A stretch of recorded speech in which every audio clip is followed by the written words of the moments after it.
Hi everyone, delonewolf here, and welcome to a nice big mining belt in Iona. So that means we are actually going to check out a dev blog today, but I think it's a pretty cool and important one. So let's go and see if I can find it. That all looks okay. Yep. So here we go. Let's go to the browser and check out the new dev blog about ship paintings. So dev blogs and ship painting pilot program is the name of it. So in Rubicon 1.3 they are going to launch a pilot program for ship painting. How this is going to work in a first iteration is that there will be BPCs available in the Aurum store, so that you can use a regular Rifter here, for instance, and then turn it into a Rifter Crucible edition with a special paint job. And these are the ships that I think they'll launch with in Rubicon 1.3, so it's not that far away. So we have the Rifter Crucible edition, the Maelstrom Crucible edition. For the Galente we have an Incursus Aliastra edition, and ooh, look at that, Hyperion Aliastra edition. That's what we're going to go for, I think, for a new live event ship. Then we have for the Amar a Punisher Cador edition and Abaddon Cador edition. I have to say these look pretty damn cool as well. And then for Caldari we have Merlin, oh dear, Nugovi edition, something like that. And the same for the Rock. This paint job is pretty unique, but also a little bit weird, you know, the camo pattern on there with a brownish tint. I'm not sure, I think I like this one the least actually. The Amar one is very cool, I like the Galente too. And then the Minmatar one, it's not that different from the other ones, but yeah, it gets some uniqueness to it. At least it's not as overwhelming in its weirdness as the Caldari one. Yeah, that one is my least favorite. So how is this going to work? As I've said, you'll need some Aurum, and if I look at my wallet, I have 5,500 Aurum available. You'll be able to buy BPC. The materials for the BPC is the normal, the regular ship that you're going to paint, and after that you just do a run in manufacturing, and you'll end up with the special edition one, the painted one. So it's an interesting system. It's going to cost around 45 Aurum for a frigate and 350 Aurum for a battleship. The aim for this pilot project is to gauge the interest of the players in such a system. I can understand this from one perspective. All they really need to do is create 8 new ships, 8 new skins, so all it takes is a little bit of development on the arts department, but they don't actually need to do any real coding or anything like that to deploy it like this.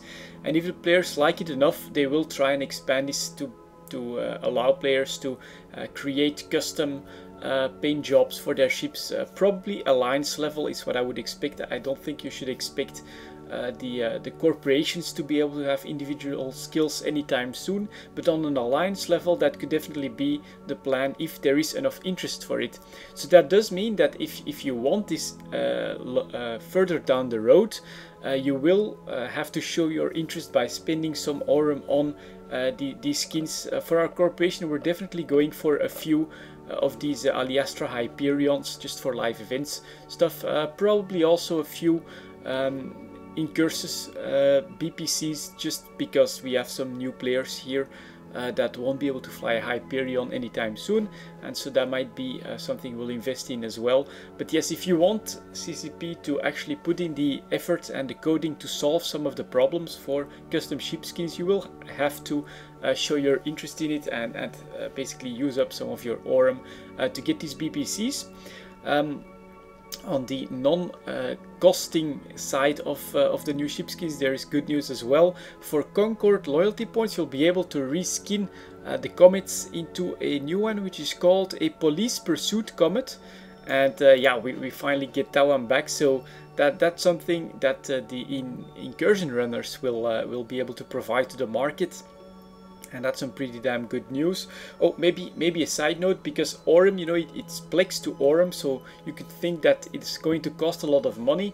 but everything can of course be bought and sold freely in EVE Online, so you will probably find all of these special editions, including this Comet and all of these ships on the market by people that want to make some profit that way. You'll probably also be able to find the BPCs in contracts. People will be able to just purchase them through the Aurum store and then put them on the market to try and make a little bit of profit, so you don't actually have to spend Plex to get them if you have some patience and people actually take the opportunity to bring them to the market. Now the reason why they are doing it like this is because there is one major problem. For every new ship that they have to make, they basically have to create a new type ID, which means a new line in the market as well, a new line on the database. And if every corporation or if every alliance requires a new type ID, that's actually a lot of extra lines. It would make the market and other databases and windows completely a complete mess, just because of how many versions of a Rifter there would be out there, or how many versions of any other ship that they decide to allow the reskinning on. So this is why they're coming out with a few that look cool, just to gauge interest from the players and to see if they actually have to put the extra development time in there. I think that's also a little bit of an aftershock from what happened with the captain's quarters and how that was received. Same with the $80 stuff that gets sold in the Aurum store. You know, people were not too happy about that, and so CCP is taking a much more open approach, because they're definitely explaining to us the limitations of how they're doing it now, and that it would cost a lot of development to actually make fully customizable skins available, and also much more cautiously, so open but cautiously, by calling it a pilot project. You know, they're going to tweak the prices, play a little bit with the prices. I can imagine if you get like a golden Amar ship, that's going to cost a little bit more than one of these than one of the ones that you're seeing right here. So all of this it's a little bit the same philosophy we see with other games that are continuously in open beta or in development with early access. This is a little bit like that, you know. You can invest and show your interest by participating in this program, and if there's enough of it, then CCP is going to develop it and try to roll out a more robust system, allowing full customizations of the skins by the players themselves. But for now, yeah, it's just these 8 ships and then the Comet that will be made available in Rubicon 1.3. And if you want more of this, then you'll have to show CCP your interest by coughing up the Aurum. I think that's maybe something that will be a little bit problematic for some players, you know, because they already pay a sub. Why would they have to invest more time or money in order to get these special skins? But frankly, all of this is just vanity. It's just a bit of extra on the looks department. It's not going to change anything in the gameplay. Completely voluntary as well, so I don't see any problem with this approach myself. But yeah, let me know what you think about all this. Are you going to spend some of your Aurum into some of these ships or not? What do you think about it? Would you like to see customization on alliance level, corp level, stuff like that? I think it's an interesting topic, and it's something players have been asking for a very long time. Let's see now that CCP shows up with a plan and a first step, how the players will receive it. But yeah, there you go, guys. Ship painting pilot program coming pretty damn soon. Let's see how it all pans out. Thank you very much for watching. I'll continue some mining, and I'll see you all next time.